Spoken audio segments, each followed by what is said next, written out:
नमस्कार दर्शक बंधु, टियारा किचन रे पुणी थे आपण मानक बहुत बहुत स्वागत। दर्शक बंधु, आज मैं आपण मान संगे शेयर करी शीत दिन परिवार गोटे आंबिल रेसिपी।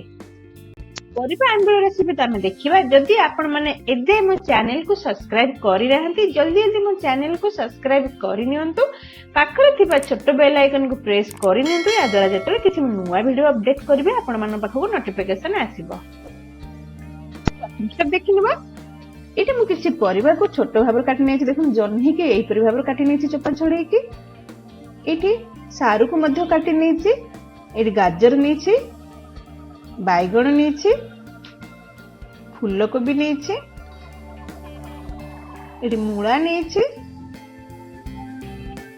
बीन्स नेछि, भेंडी नेछि, एठी कखारु नेछि, धनिया पत्र नेछि, पालक शाग नेछि, एठी कंचा लंका नेछि, भुसंग पत्र नेछि, सुखिया लंका नेछि, लंका जीरा गुंड भजा वाला नेछि, हल्दी गुंड नेछि, रसुण छेचा नेछि, आंब अदा नेछि, आंबुल खंडे नेछि, स्वाद अनुसार लूण नेछि, एठी सोरिष आउ जीरा नेछि, एठी हेंगु नेछि। एबे चल नेक्स्ट प्रोसीजर देखनेबा। एठी आधा कप मु दही नेछि। दही के प्रथमे हमें भलो भाबरे फेंटी नबा। सेथरा हमें एबे टिके पानी मिसे के रखि नबा। खट्टा थिले बहुत बढ़िया। एबे चल नेक्स्ट प्रोसीजर देखनेबा। गैस ऑन करे एठी माटी पात्रटे रखिबा। आपण नॉर्मल कड़ाई रे मध्य करि परिबे, डेक्ची रे मध्य करि परिबे। माटी पात्र हमर गरम हो गलानी। सेथरा अल्प टिके तेल पकै नबा। तेल को हमें गरम होवा पई छाड़ दबा। सेथरे प्रथमे हमें सारू पकै नबा, ताको टिके भाजी नबा। सारू रे लाळ अंशटा थाए, भाजी देले लाळ अंशटा पळाए। एबे हम भेंडी पकै दबा। भेंडी रे मध्ये लाळ अंश थाए, ताको टिके भाजी देले लाळ अंश पळाइबो हमर। ई आ सारू रे लाळ अंश जिबा पर्यंत हमें टिके ताको भाजीबा। एबे लाळ अंश हमर पळाइलानी। सेथरे हम कंचा लंका टिके पकै नबा, ताको टिके मध्ये भाजी नबा। एबे हमें एथरे पानी दे दबा। पानी सिझिबा पई दबा। हमें 2 बाउल पानी एठी दे दबा।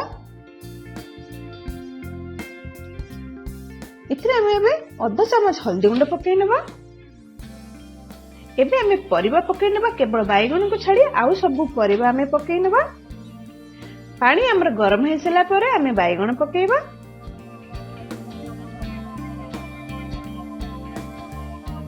कवर कर छाड़ देबा। देखुन हमर पानी गरम हे आसिलानी। एबे सेथरे हमें बाइगण छाड़ी देबा। एठी हमें लूण यूज करबानी, मन रखबे। लूण हमें दही पके सला परे लूण यूज करबा, नहले दहीटा फाटी जिवो। एबे हमें पालक शाग पकै नबा। एबे हमें कवर कर नबा। कवर करे 8 मिनिट खने छाड़ी देबा सिझिबा पई। गैस फ्लेम को हमें लो यूज करबा, जेहेतु हमें माटी पत्र यूज करछन फाटी जिबार चांसेस थाए हाई फ्लेम यूज करले।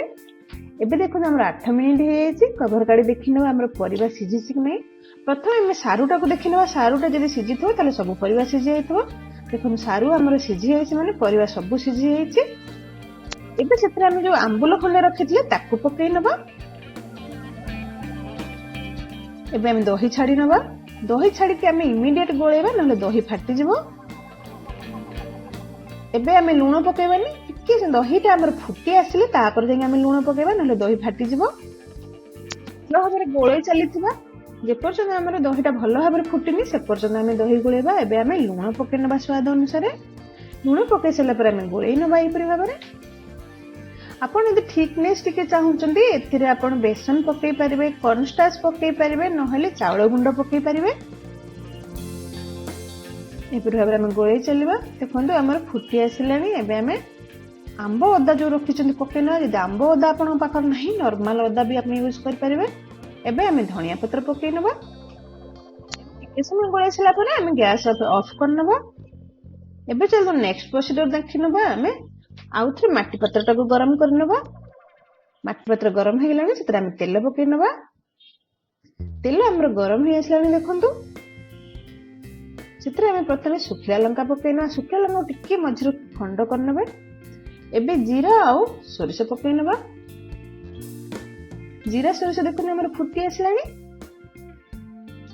ଏବେ ଭୃଷଙ୍ଗ ପତ୍ର ପକେଇ ନବା, ଛେଚି ରଖିଥିବା ରସୁଣକୁ ପକେଇ ନବା, ଏହାକୁ ଆମେ ଟିକେ ଏହିପରି ଭାବରେ ଗୋଳେଇ ନବା। ଏବେ ଆମେ ଖଣ୍ଡ ହେଙ୍ଗୁ ପକେଇ ନବା, ଏହାକୁ ମଧ୍ୟ ଟିକେ ଗୋଳେଇ ନବା।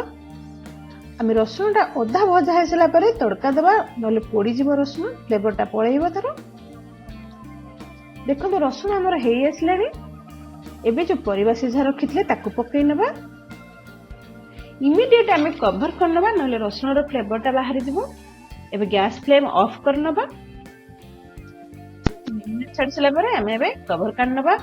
ଭଜା ଲଙ୍କା ଜିରା ଗୁଣ୍ଡ ଯୋଉ ରଖିଥିଲେ ତାକୁ ଉପରେ ପକେଇ ନବା। ଦେଖନ୍ତୁ ଆମର ପରିବା ଆମ୍ବିଳ ତ ରେଡି ହେଇଗଲା। ଗରମ ଗରମ ଏହାକୁ ଖାଆନ୍ତୁ। ଶୀତ ଦିନ ପରିବାକୁ ନେଇକି ଯୋଉ ଆମ୍ବିଳ ରେସିପିଟା ମୁଁ ବନେଇଛି ଆପଣ ମାନଙ୍କୁ ବହୁତ ଭଲ ଲାଗିଥିବ। ଏଇ ରେସିପିକି ଆପଣ ମାନେ ଘରେ ବନାନ୍ତୁ, ଫ୍ୟାମିଲି ଫ୍ରେଣ୍ଡସଙ୍କ ସାଙ୍ଗରେ ସେୟାର କରନ୍ତୁ। ରେସିପିକୁ ଆପଣ ମାନେ ବହୁତ ଲାଇକ୍ କରନ୍ତୁ, ବହୁତ ସେୟାର କରନ୍ତୁ, ଫ୍ୟାମିଲି ଫ୍ରେଣ୍ଡସଙ୍କ ସାଙ୍ଗରେ ମଧ୍ୟ ସେୟାର କରନ୍ତୁ। এই রেসিপিটি আপনারা এনজয় করନ୍ତୁ। ଆମେ ପୁଣି କଥା ହେବା ନେକ୍ସଟ ରେସିପିରେ। Keep supporting. Thanks for watching. Happy cooking.